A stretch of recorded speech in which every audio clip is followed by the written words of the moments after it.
ಸ್ನೇಹದ ಬಲ ಮತ್ತು ಮಿಂಚಿನ ಗಜಾನೆ. ಹಸಿರೆಲೆಗಳಿಂದ ತುಂಬಿದ ಮಯೂರಕಾಡಿನಲ್ಲಿ ಪ್ರಾಣಿ ಜಗತ್ತು ಯಾವತ್ತೂ ಉಲ್ಲಾಸದಿಂದ ಉಳಿತಿರುತ್ತಿತ್ತು. ಆದರೆ ಒಂದು ದಿನ ಆ ಕಾಡಿನಲ್ಲಿ ಒಂದು ವಿಚಿತ್ರ ಸಂಗತಿ ನಡೆಯಿತು. ಯಾವ ಪ್ರಾಣಿಗೂ ನಗು ಬರುತ್ತಿರಲಿಲ್ಲ, ಏಕೆಂದರೆ ಕಾಡಿನ ಪ್ರಿಯ ಆಟದ ಸಾಮಗ್ರಿಗಳು, ಬಣ್ಣದ ಚೆಂಡುಗಳು, ತೋಲಿನ ಚಕ್ರಗಳು ಮತ್ತು ಬೀಳುವ ಉಚ್ಚಾಟನೆಯ ಪೊಟ್ಟಣ, ರಾತ್ರೋರಾತ್ರಿ ಎಲ್ಲವೂ ಮಾಯವಾಯಿತು.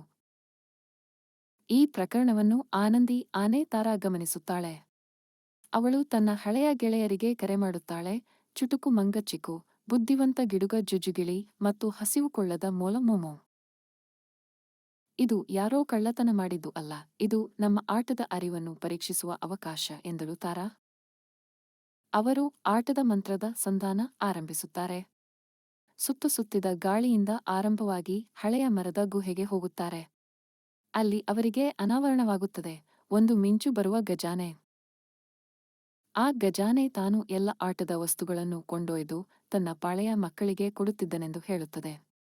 ಆದರೆ ಆ ಮಕ್ಕಳು ಕಾಡಿನಿಂದ ದೂರವಿದ್ದರಿಂದ ಅವರಿಗೆ ಆಟದ ಸಾಮಾನುಗಳು ಬೇಕು ಎಂದು ಪ್ರೀತಿಯಿಂದ ಕೊಂಡು ಹೋಗಿದ್ದ.